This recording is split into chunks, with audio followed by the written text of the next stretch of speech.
Bob Charles. Oh, yeah, you got the Bob Charles Show right here at www.kinetichifi.com. International. You're moving into a land of both shadow and substance, of things and ideas. You've just crossed over into Bob Charles. The secret of the technology used in the crystal skulls has still not been unraveled. Sundays. Don't forget, it's our world. Start taking care of it. It's time to think for yourself. Bob Charles. Open your heart to reality and to all the misinformation you hear. Just say no. Noon to 4 on kinetichifi.com.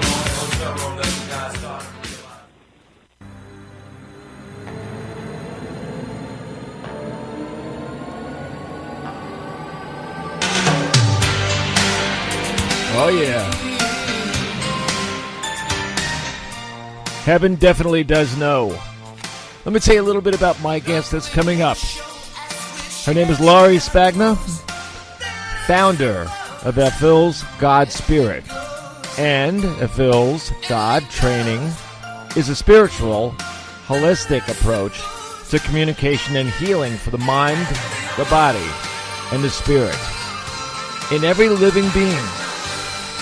An intuitive animal communicator, energy healer, empowerment coach, and author.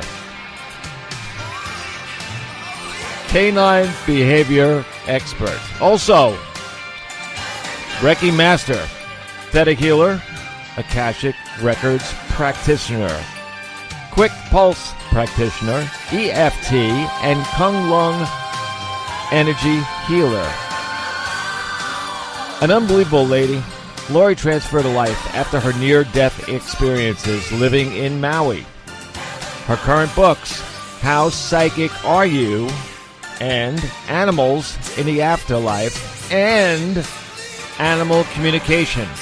Expert speaker who provides seminars and workshops.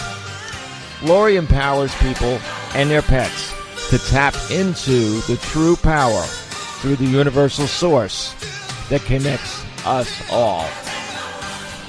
Animals, your animals, my animals, all animals on the globe are here to teach us.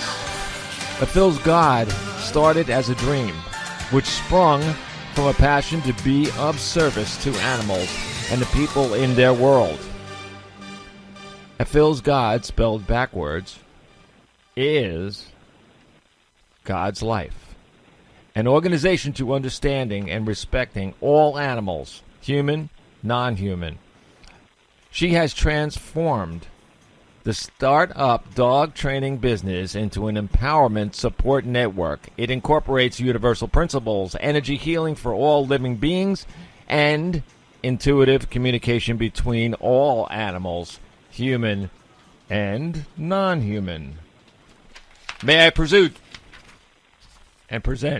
to the world, Laurie Spagna. Hi, Laurie. Hey, Bob. How you doing? How you doing? See, I always stick my foot in my mouth a couple times, but that's okay. That's okay. That was awesome. But Thank you so much for having me here today. You know what's really, really cool, though? Everybody starts out my shows just by me saying that with a smile. No, because you really are you're a funny guy. I know from chatting with you how funny you are. So I'm so happy to be here. I'm pretty good, but I know my stuff. So. Yeah, you do, for sure. Yeah, I'm a listener. I'm a fan of your show. Oh, really? Yeah. Well, there you go. See, that's great stuff. And listen, yeah. by the way, though, too, Annette, I'm the only guy out there that's a radio broadcaster that has his dogs under the table. So, I mean, really, you talk about animal communication. I mean, I'm looking at mine. Yeah. Well, I know your animals. We chatted a little bit about your animals. They are totally helping you evolve into the fullness of who you are. That's what they're here for. All of our animals. For so long, we have been, kind of our human persona selves have been walking around thinking that we're the most evolved on the planet, and it turns out actually we're kind of the lowest on the totem pole. Oops. From the human, the human egoic perspective. Uh-huh. And they're actually here. They're teaching us. They're helping us to learn, and they're healing us too. And I mean, I'm still learning from my dog Kenya, who passed over 4 years ago. still, just even today and yesterday, was receiving information that I just never even knew from her and from her consciousness. So, yeah, they're amazing teachers and healers for us.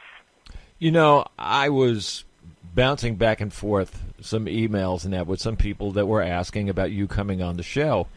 And it was kind of funny, too, because, I mean, I'm sorry. I mean, I'm ready to break up in laughter here.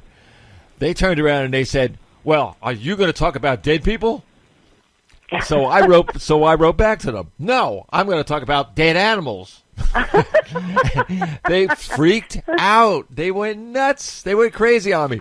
It was great. Why? What was the objection? No. The objection was because I said dead animals instead of dead people. You know, it's like, hey, you know. Well, because they're not dead. Do the people know that they're not dead, or they weren't?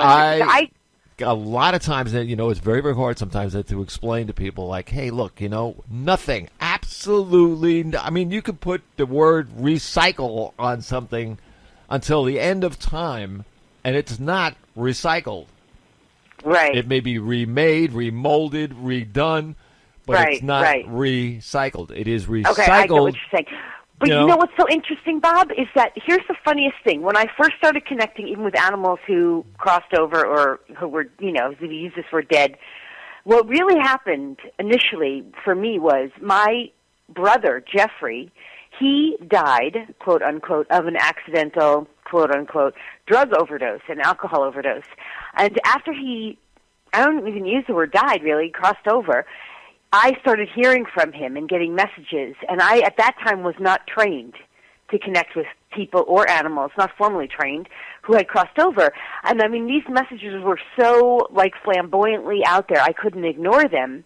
And one of the things I would literally hear him say was, "It's your dead brother, Jeff." I would hear him say it that way. It's your dead brother, Jeff. And like, 'cause he was such a comedian. He was so funny when he was physically alive. And I could hear him say it like a joke in my ear. It's your dead brother, Jeff. And so now I'll even refer to him as my dead brother, Jeff, because he's not dead. Yeah, right. Well, you know, people don't get it. Even your personality doesn't go away. Right. What you are now, you'll be later. Right. You know, you're the same person. The same soul is exactly the same thing all the way. All right, so I might have, you know, over the knee skirts on next time, but you never know. You never know what you're coming back as. Yeah, because they do evolve. But you know what's interesting, even, and I know we're mostly talking about animals, but I just want to say there's been many times where I connected with relatives who had crossed over, passed away as well. And I remember once I connected with an uncle. And this was in my earlier stages of connecting with people who had crossed. And this uncle had a really miserable life. He was not happy, but I was doing healing. And anyway, I was still relatively inexperienced, and I made the mistake of asking him to come into my field of energy, which is not a good thing to do, actually. You don't want... Anyway, he was so miserable, and I took that energy on. I took that consciousness on, and for like 3 days, I was so miserable and depressed and felt like I had nothing to live for, and I realized it was his consciousness that had come into my field of consciousness, and I took it on. You see, and he was still experiencing that, even in his afterlife. That was part of his consciousness that he had to work through in the in-between life experience. And so in my connection with him and my learning, I got to learn about doing a better job. But isn't that fascinating? Because they do. They still largely take on, they still continue on. The journey continues. You know, just from your own experience, though, have you ever heard anybody say, though, that energy that you feel of that person that's still there, is it residual energy or is it the energy? Well, I've had people say that's residual energy. I've heard that. In my personal experience, it's both. It's residual energy that they're working through, and it's part of the consciousness that they... Because we're all always working through things, and we're actually never, you see, in terms of linear time, we're never actually working through it. We're just leaving things behind and elevating our vibration. So we elevate into a new experience. But so you could say residual energy is true, but at the same time, the consciousness of any particular being is working through stuff. So whatever you're picking up at any kind of wavelength frequency, so to speak, is part of who they are or part of who they were at some point in time. Does that make sense? Yeah, it does. Yeah. And, there's another thing, too, in that. For instance, I mean, like everybody has a life, everybody has a mission, and this is what you're going to do, and this is what you're going to do in your life. But you do get to a point once in a while when you actually, if you have to go inside yourself a little bit more, you have to become a little more knowing about yourself, a little intuition. That's a good thing to have, that gut feeling. That you've gone as far as you can go, and now it's a new book. You finished this notebook. You finished that. Okay, now what's next? And you're still here. So, what do you do? Yeah. Well, here's one of the things. In terms of the whole afterlife thing, there's so much I can say about that.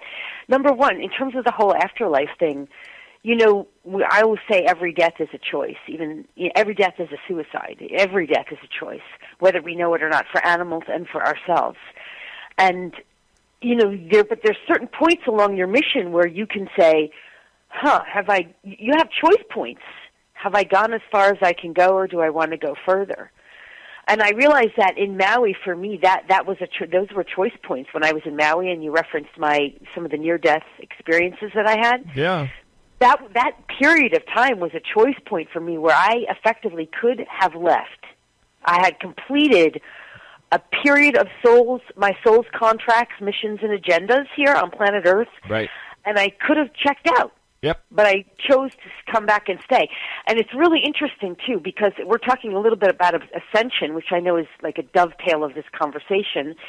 But there was, this is a fascinating topic, because what we had on planet Earth was an Ascension A plan, which was to be completed in 2012. But that Ascension plan really didn't complete the way it was meant to.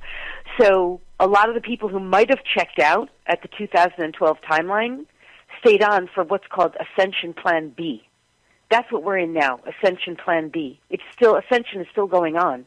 Oh, yeah. And yes, it's just that it didn't happen exactly on the timeline that we had originally projected with Ascension Plan A.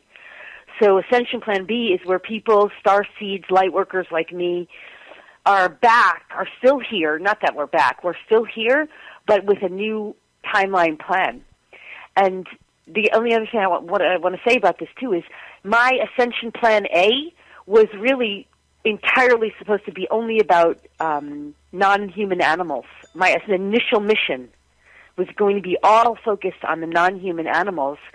And then when that Ascension timeline didn't succeed for planet Earth, what ended up happening was that I was called to, I don't even like the word higher mission, but more global mission that was going to be including all of Ascension for all of Earth.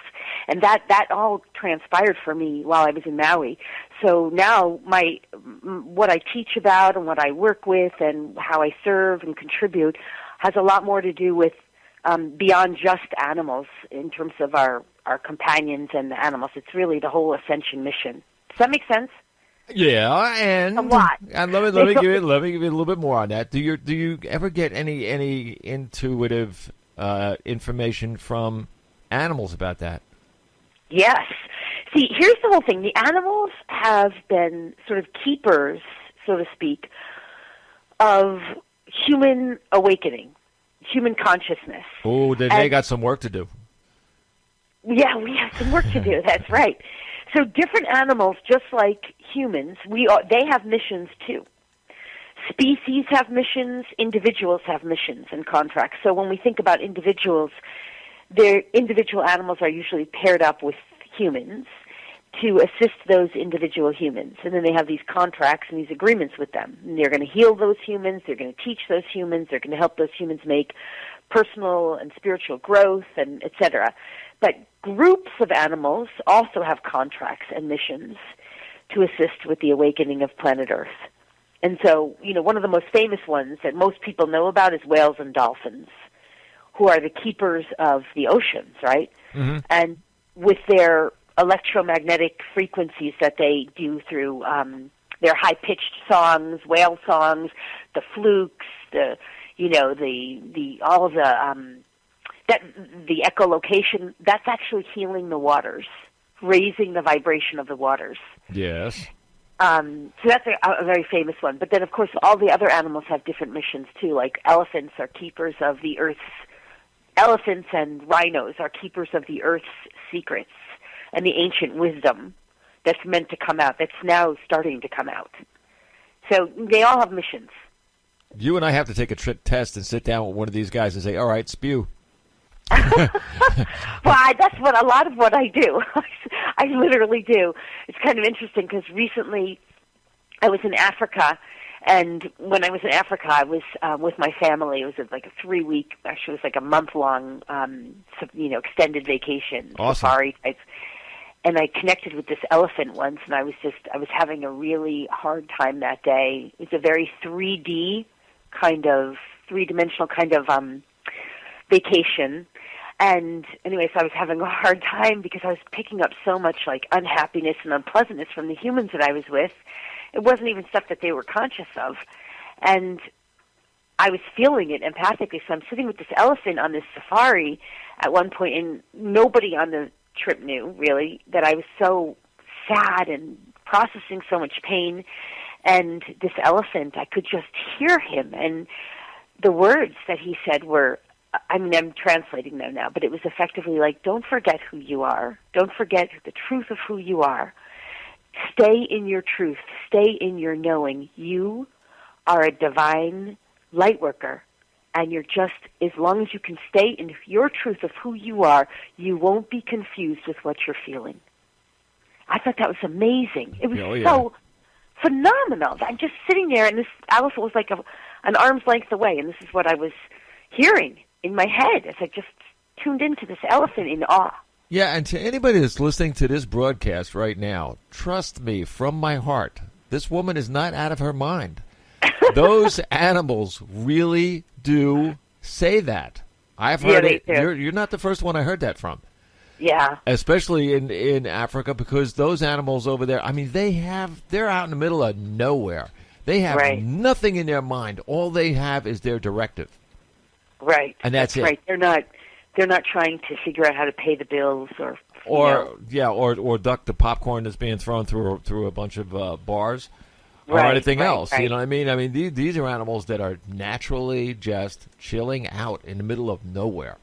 Right. And if you ever wanted thoughts net through anything on this whole planet that would come through pure and untouched by anything except that animal, it would be communicating with someone in the wild. Right. So, and you know what's kind of interesting, too, is one of the other experiences I had there with the animals was I was on this hippo. We were on this water boat ride, and we came up to these hippos, and I'm sitting there thinking like, oh, this hippo's going to share some other great worldly information with me. I'm so excited to connect with this hippo. So I go into a theta brainwave. It's really easy for me to get into that brainwave frequency, which is a telepathic brainwave where all telepathy happens. Animal communication, interspecies communication can happen through that brainwave. So I just do a really quick, easy meditation, start to tap into the consciousness of this hippo and say, what would you like to share with me? I'd love to connect with you. And all of a sudden I hear, get out of here. Nice.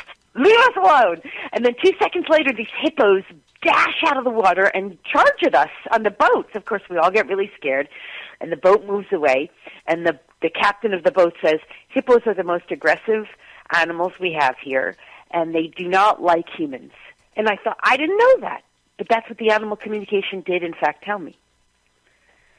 So he was just being his authentic self, that hippo. He wasn't like, he's just being in his truth. Oh, he was telling you off, that's for sure. So, yeah. I mean, I don't know. Yeah, they don't mask themselves behind what's right and proper, what's supposed to be. No. They live authentically, and they say, this is what is suiting me. This is what's best for me. This is where I'm at. He wasn't really interested in hurting us. He was just interested in really telling us, get away. And which we did. And then they left us alone. It's kind of interesting, right? If humans could learn simple lessons like that. That hippo was simply taking care of himself. Knew how to do it. Not hurting anybody. Not really. They don't use long sentences either. Sorry. They really, really do not. You know, it's like they're very short. Yeah. Unless, let me see now. It was another one. I forget which one it was. Oh, somebody was talking to.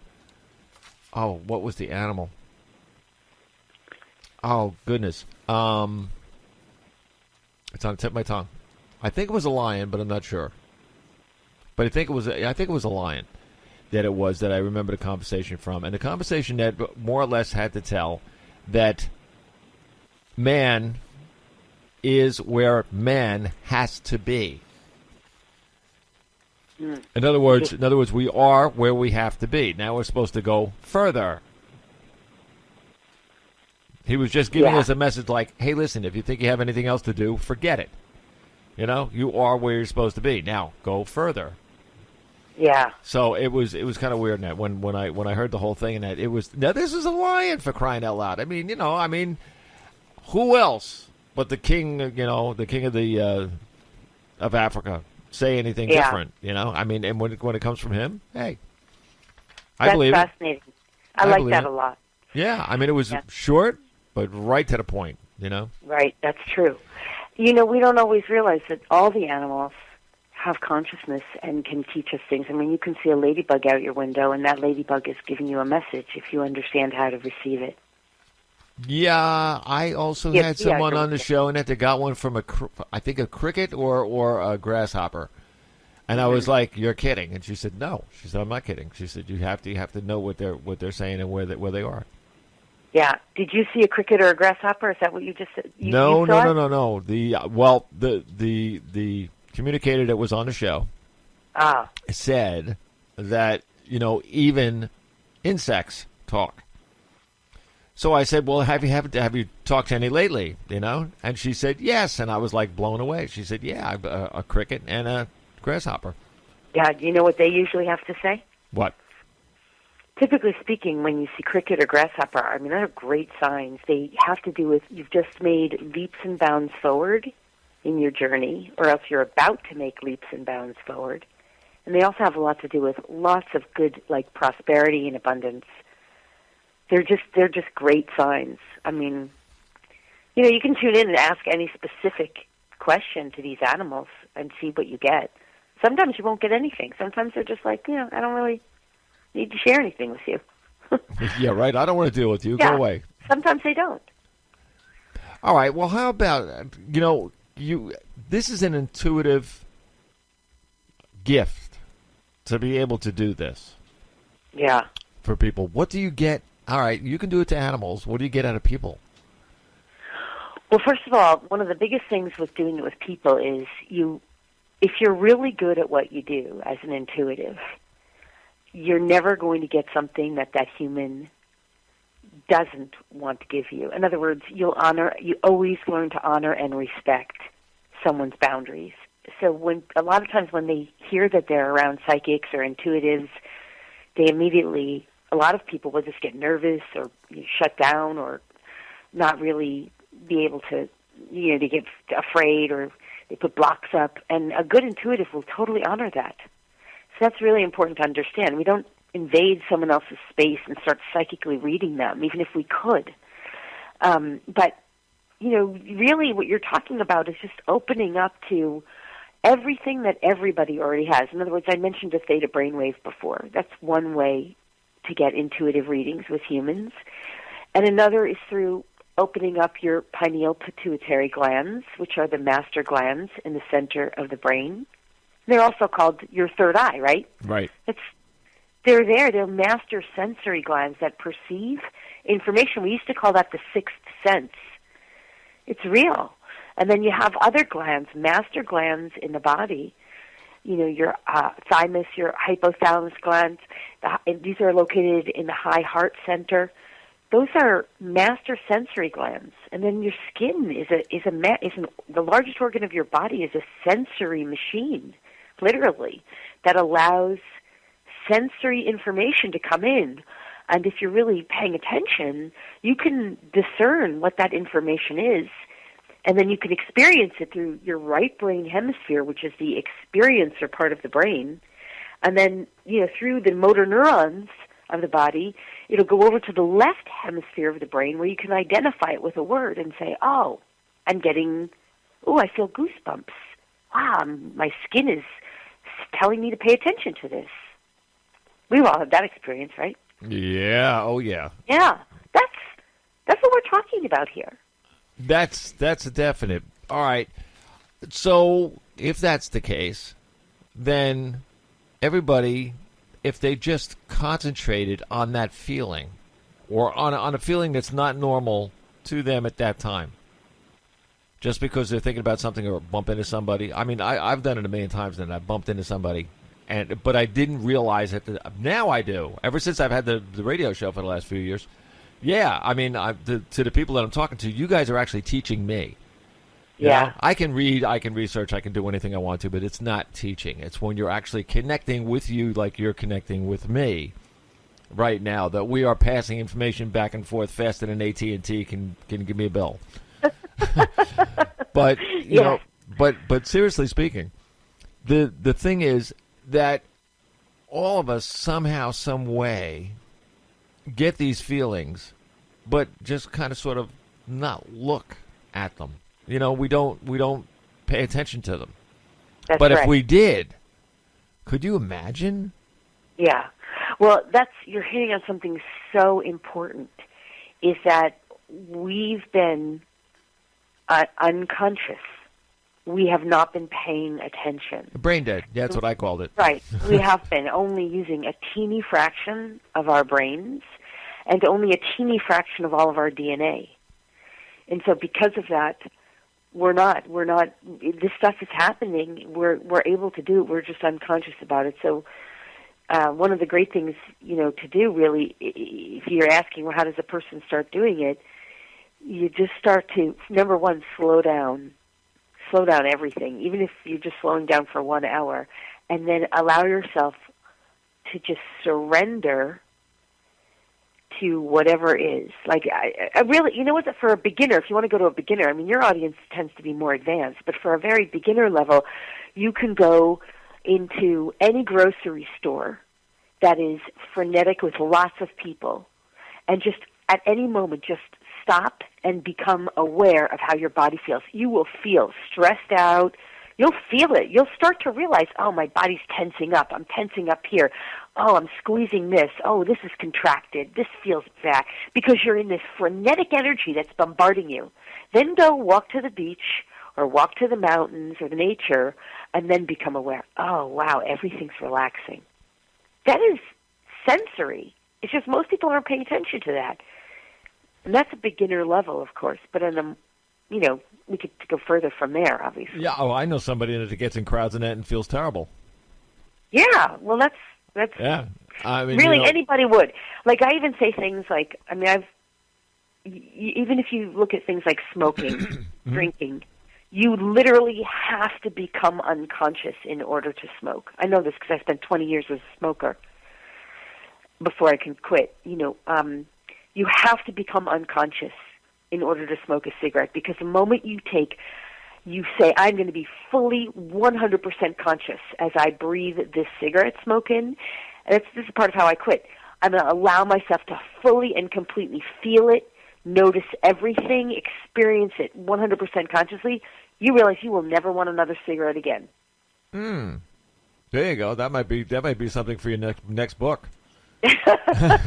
I do help people with that stuff in private coaching, in my private coaching sessions. I've helped and worked with a lot of people quit smoking and lose weight, those kinds of things, because it's really always a matter of becoming conscious. Our stuff that we're doing that we don't really like doing, we're using those to numb ourselves down from some kind of pain, or, and we're being numb. We're dumbing ourselves down by doing those kinds of behaviors. So it's actually much easier to release them when we realize how consciousness can help us. That's one of the reasons why I tell people all the time to listen to this show. It's not me.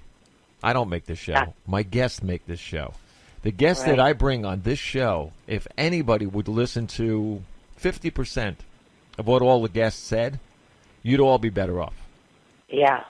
I can say that honestly. I mean, first of all, we don't there's no baloney on this show whatsoever. It's all truth. Period. End of story. I will never, ever say anything that I can't prove or haven't researched, or the guest isn't here in black and white saying this is what is. Yeah. Because that is the way the world should run. If all of us did that, we'd be in a lot better way. For instance, now I'm going to get something, I'm going to push you ahead a little. Something that I respect more than anything in the whole planet is anyone who could be an Akashic Records practitioner. If you can get into those records, I believe me, if I could learn that, I mean, boy, I tell you, I'd be huge. I'm serious. I mean, it's so great. You could learn it. You definitely would be invited into the records. There's no question about that. Yeah, the records are fascinating.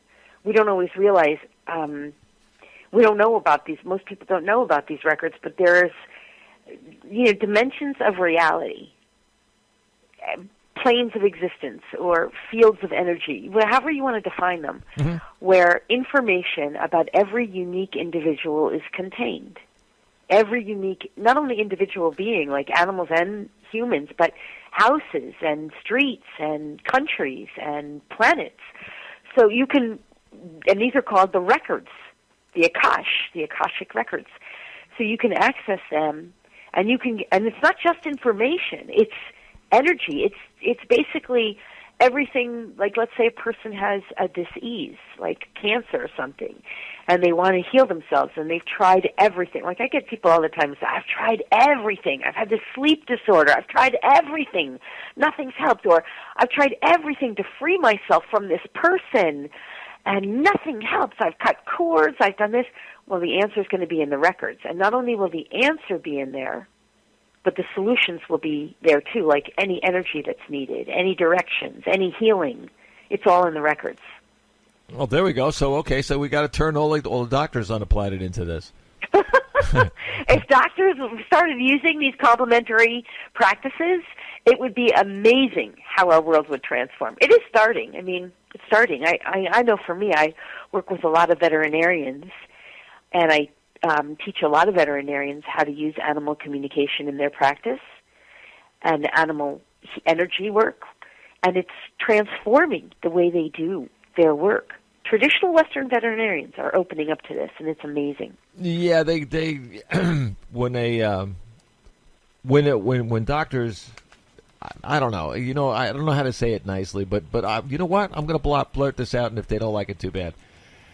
When a doctor finally gets it through their thick head that there are other ways of helping people, maybe, just maybe, we'd all be better off. Yeah. I mean, I don't mean to be under anybody's skin or anything in that by saying that, because they go to school for years and years and years to learn what they do, and that I respect.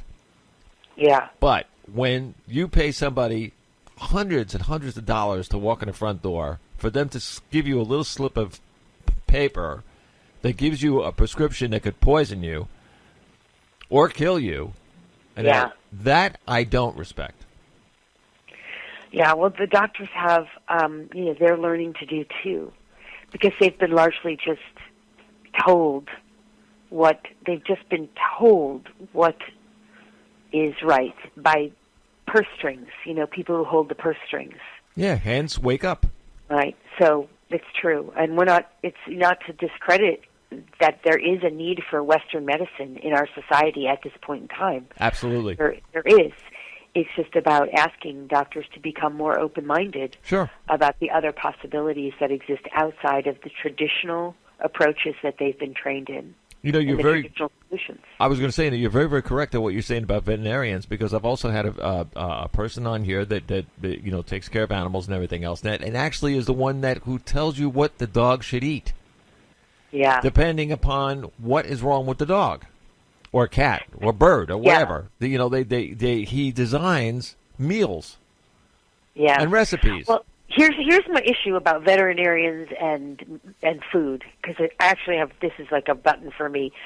Number one, if the veterinarian is not trained in some way, shape, or form, either formally or informally, as a nutritionist, it's very important to watch the purse strings there, because lots of veterinarians are promoting some of the worst food on the planet. I mean, the worst food. No, this is It's in the veterinarian's office. A lot of times it's not good. But if it's a holistic veterinarian who's really learning about nutrition, generally speaking, if that's the case, he's almost always going to be talking about raw organics, raw pet food and organic pet food, some way, shape, or form, because that's really what our current most evolved information tells us. We need to feed them like wild animals and emulate their diet that way, not stuff that's in bags and cans. Yeah, this was a nutritionist that started making food for animals. Mm. So this was somebody that was extremely smart at making organic foods for people, and he just kind of sort of broke off another leaf on the tree of what he does, and he does it now for animals. And all the animals that eat, the recipes, he's got recipes. He's got food probably that you could get or recommend you, to some foods. But his stuff is put together in recipes. And when you buy his recipe book, I mean, it's just like going out and buying the dog food, I guess. But the stuff in it that he has in the recipe book, you can cook on your own stove. Yeah, that's beautiful. That's awesome. So that's the way he does this, and he tells you all the natural things, and the if there's any spices or anything else that has to go into stuff. Because I mean, it's like making a Chinese what's his tea.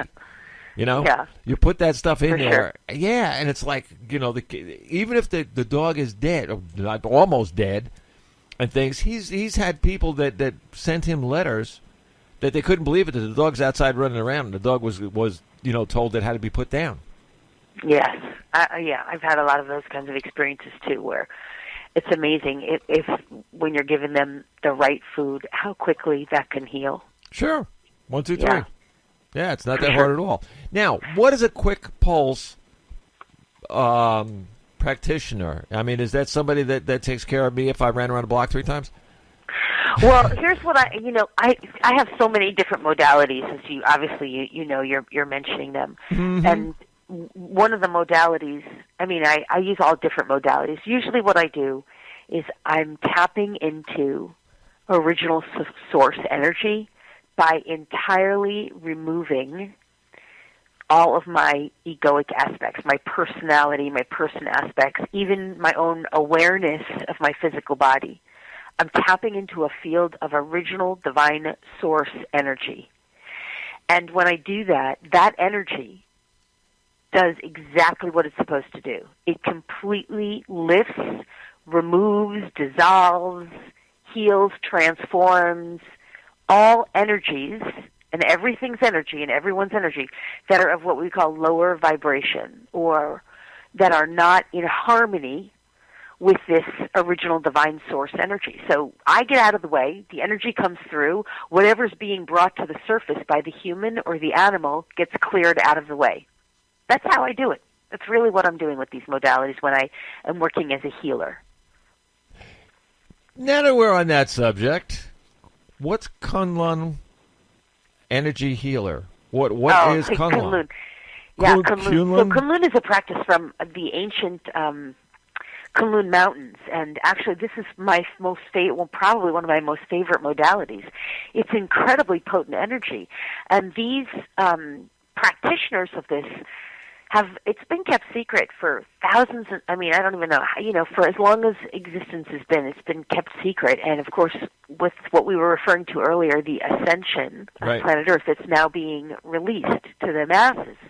In other words, we're all waking up and new things that were not available to us before are becoming available. And the Kunlun practice is one of those. And for me, it transformed my life. Totally transformed my life, opened up everything for me, and allowed me to understand what this original source energy is, and to be able to start experiencing it firsthand. But just most people have not been able to do that. So now this is why it's becoming available. But it's literally connecting, another way of connecting with divine source energy. And people who are practicing with this are already, this is not crazy, they're already teletransporting. They're already literally, with just their consciousness and their physical bodies, moving into different space and time locations, physically moving through this process.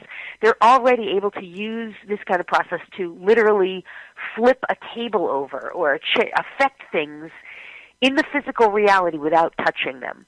Whoa. Yeah. And Yeah, these things that's- are real. They just haven't been, again, I said that already, but they haven't been released to the masses, and we're starting to become aware of them. I don't know. This is not something though you can go out and learn. I mean, you have to be either brought up in it or have some type of other how would you call it? You've got to be in contact with it. That's right. That's right. So, number one, many of the masters in these realms have been doing this for thousands and thousands of years in secret. So, and the reason they did it in secret is that they did not, number one, the energy is so potent, they didn't want it to harm anyone. But number two, if it was used improperly, but number two, and they didn't want it to get into the wrong hands either, of people who would use it not in favor for the highest and greatest good. But number two, it requires that kind of devotional practice and that kind of discipline to really master this kind of stuff. But some of them who are in the lineage of this are, there's some of them still alive hundreds of years, in mountains, caves and mountains doing this kind of work. So, yes, you're right. And then the other thing, if I could, you had mentioned something, Bob, earlier about the Akashic records, that you knew that not everybody, could practice them. Yes. If only you could. And that's true. That really is true. A lot of these practices, because of the vibration and the consciousness in them, they almost literally don't let you get into them or get access to them until you kind of break, these are my words, but you break through other egoic parts of you, so-called, there's like gatekeepers, so that you can start to use them, because if they're misused, they will, and abused, then you can't use them for bad. You can only use them for good. Is the simplest way to explain them. So that's like the white light key. Yes, that's Yeah. what they call the kingdom, the key to the kingdom, so to speak. Right. Yeah. So if you have a white light or white ore, then you are pure enough to be able Yes. to achieve this next level in your intelligence or in your life.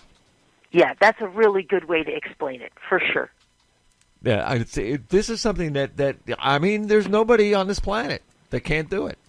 I mean, you could be. That's exactly right. You have to. There's two things you have to align with. This is absolutely probably the golden thing that I'm about to say right here. Number one, you have to align your intention with the divine. In other words, that your intention in using any of these tools is to serve and contribute to the greatest good in the highest and best ways you possibly can. This is the number one thing. You have to decide to be of service for and to the divine. And then that means being of service in the highest and best way possible. Then the second thing is you literally have to continuously surrender your egoic attachment and desire to what you think is right. Get out of the way and say, just let the divine work through me. That's it. That's a practice. I hate to say to sound like a commercial, but everybody listening to this show, you're doing exactly what Lori just said. That's we're all it's your doing start. it every it's your day. start. You're wanting to know. You're wanting to embellish your soul onto another level, something different, something you can learn, something you can use, something that can use you. Which is even, let's face it, with the universals, that's a big place. But on the other hand, it does use you. Yes. And if we let it use us, then we will become one. And that's the end of that story. Yes.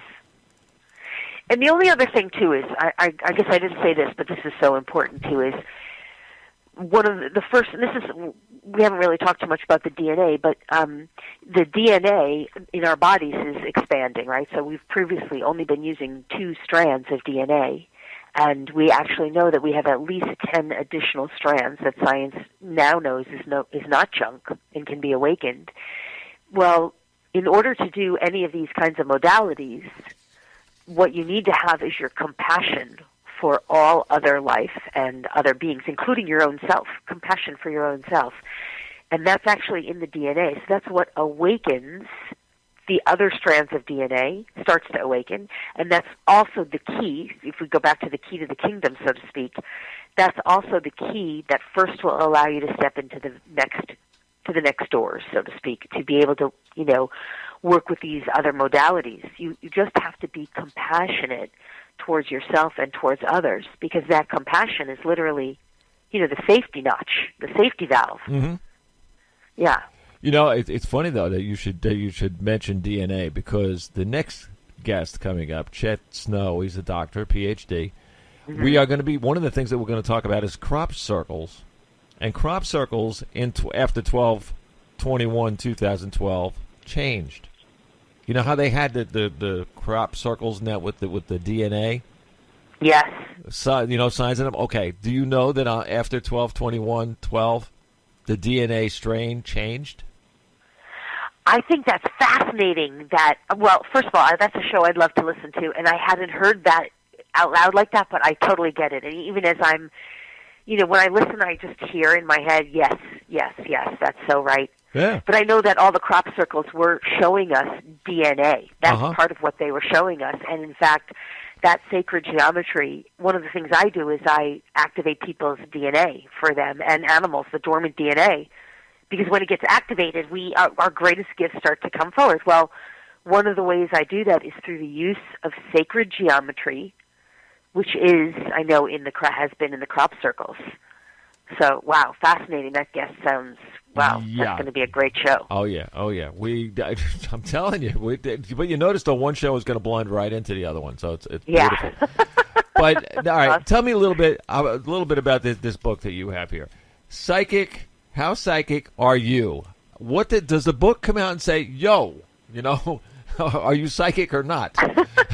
Well, what it does really is it marries, in layman's terms, the scientific evidence about why we are all psychic, and it really gives scientific information in fun, playful, easy ways of what the parts of our body are that when they're awakened, sort of just like a muscle. Like you have a bicep right now, and you have a tricep, all the muscles in your body, and to the degree that you're using it, it's either going to be really big and strong, or else it's going to be kind of flimsy and flabby.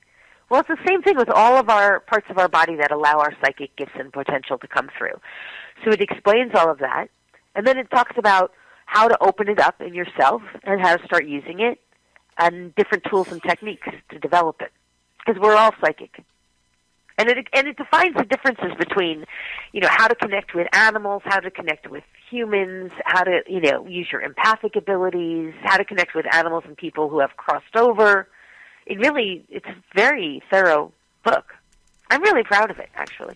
I'm actually connecting with some of the people that are on the chat box, and they're busy. Oh, so, that's interesting. They're very busy. Oh, yeah. What I had said actually in the very, very beginning of it was the Elfil's God spelled backwards is dog's life. Yeah, dog's life. How do you spell EFIL-S backwards and get dog's life? Well, it's EFILSGOD. Oh, so it's Ethel's God. Oh, so okay, I get it. Yeah. So that's my website is Ethel's God. That's where it started. When I was many years ago, I got trained as a dog trainer by a gentleman who had spent 20 years training government service dogs for the United States government. And my whole mission was born out of my sincere desire to make a difference for animals globally. And I just didn't understand that desire. The universe saw humans as animals. We're animals. So I just thought I was going to be a great dog trainer, and the universe decided to make me a light worker. I didn't really know that's how it was going to go. But anyway, that's why I named my business Ethel's God. But really, that website is actually much older. My primary website is LoriSpagna.com. And actually, at that website, there's a free class, an MP3 class on developing your psychic gifts. And there's also a free class, MP3 class, on learning to be an animal communicator. Introductory classes that are really great classes. And then there's also a really cute, fun, juicy living ebook that's free as well. Yeah, anybody wants that link, just go to www.pyramid1network.com. Go look for Lori. Just go down on where it says blog. Go into the blogs. Look for Lori. She's right there. Look on the bottom. There's the link. Click on that link, and I made them all live. Click on the link, and you'll go right to her website. Thank you. That's very nice of you. Yeah, so that's really, really cool stuff. Now, one more thing. You're a Reiki master. Yeah, Reiki master. Okay. Is this for animals or for humans? Both. Oh. Reiki is not biased. Actually, Reiki was my first modality. Many, many years ago, I did Reiki, and I always say that Reiki, while it's not, I don't think it's, many Reiki people would totally disagree with me, but I don't think Reiki is the most powerful healer. I think it's an incredible tool, and the best thing it ever did for me was it totally cleaned me out. Because I don't think I told you this in the beginning, but when I first started doing these complementary kinds of practices, I was 65 pounds overweight. I was smoking 2 packs of cigarettes a day. I was drinking 8 beers a day. I was $150,000 in financial debt. My brother had just died. My husband had just divorced me because he thought I was crazy from connecting with my dead brother, Jeff. And I was starting a new business as a dog trainer. I mean, my life was a wreck. So I got Reiki, and within 2 years, all of those things were gone. 100% gone, and still are. The weight, the cigarettes, the alcohol, the pharmaceutical drugs that I was taking for help, all of them cleaned out. And I give Reiki the credit for that. So it more or less just it gives you some kind of it makes you a better person because you have rules. Well, I think that what Reiki does is it really clears out what's in the way of you being connected with your divine source. That's how it worked for me anyway. Okay, so if you probably meditate. Yeah, I do. Okay, so if not as often as I'd like to these days, but yeah, well, hey, sometimes we can't. But when we do it, it's more quality time. Yeah, and that I notice. But if that is the case, has the universe given you any information? Well, I think every time I go into any kind of state where I'm connected with the divine, I always ask for the highest truth, the purest truth about things. And I ask my truth to become the same as that truth. So whenever I'm in a meditative state, I typically will tap into either the theta brainwave or the gamma brainwave, and I'll extract information from what you could call the quantum field, but you could also call it the divine. I ask for the purest, highest truth about X, Y, Z, whatever it is, and I ask for that truth to become mine. So I'm always getting information, and sometimes I think I don't have an issue with information overload. I love it, but sometimes I find I have to be a little more moderate in how much I give out because people aren't always ready for it. I mean, there's tons of information available to us all. We all have access to that. You can have answers on anything you want. The truth of whatever you want by learning how to tap into the divine and ask for it. That's probably one of the best pieces of information I can give right now. You don't have to trust me on anything I say. You can learn how to do it for yourself and ask the divine what you want to know and ask for the divine truth to become your truth. All right. Now, say someone wants to communicate with you to give them a reading on their dog, on themselves, or whatever. How do we go about getting in touch with you? Well, the best way is to go to my website, LoriSpagna.com. So it's LoriSpagna. And then there's a contact page there. And they can certainly call us at 866. Do you want me to give my number? Sure, of course. Yeah. It's 866-388-5115. That's my business line. Or else they can contact us through the website, or they can email us at info@EfflesGod.com, and that spells dog's life backwards. It's EFILSGOD.com. And that's really cool. And this, just to tell everybody out there, Lori and I already talk about my dogs. Of course, one is brain dead, and the other one is a honey. But don't say that, Bob. He's looking at me going, "Oh, I'm going to get you later." But they receive that. They are so sensitive. They receive that, and then they respond to that. You much rather tell him how smart he is. You know, you're talking and Jakey, he's smiling. you're so smart. Yeah, no, you're talking and he's smiling. That's awesome. Yeah, so you know that's my Jakey. Yeah. But anyway, can I say one other thing too, Bob? No, go. Oh, because the other thing is, if people, my greatest joy is to share this information with others. You know, other spiritually minded animal lovers and other awakening light workers. And there's tons of classes online that I teach if people want to learn more. I teach, developing your psychic gifts, learning to communicate with animals, accessing your Akashic records. I teach all about soul contracts and agreements. I teach about connecting with animals in the afterlife, learning to manifest and be a powerful manifester, which is a whole topic of its own. Activating the DNA and even locating lost animals is one of my courses. So they can learn all about those courses, too, at the website at lauriespagna.com. And they can join us in bi-monthly manifestation and healing circles where we do powerful energy healing for individuals and for the group.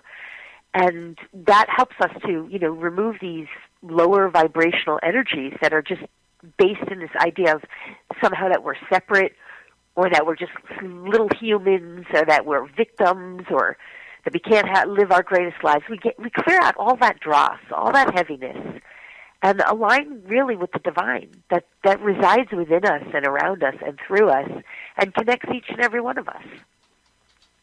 And you are so correct. Yeah. It thank really, you. really. No, I'm serious. We say this all the time, and some of these days, the rest of the planet will get it too. But it's coming.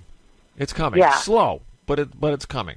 So Yeah. we're gonna start. I mean, the shows and everything else. Now we're gonna start pushing and pushing and pushing and pushing. And so someday somebody's gonna say, "Hey, cut that out," Yeah. And I'll push some more.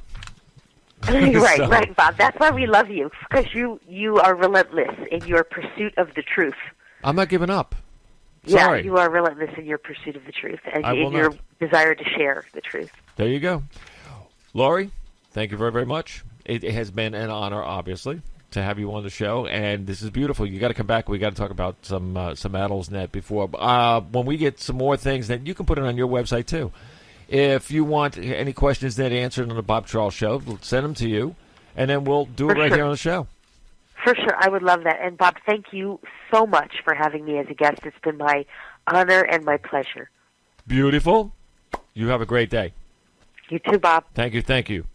Now, ladies and gentlemen, that was Laurie Spagna. Let me tell you something. This lady knows her stuff. She is good. So, this is what we're going to do. We're going to take a little break, a little dark spot in that. I'm going to get the next guest on the phone, and we are going to continue. We'll be right back. And don't forget, you're listening to WWW Kinetic Hi-Fi.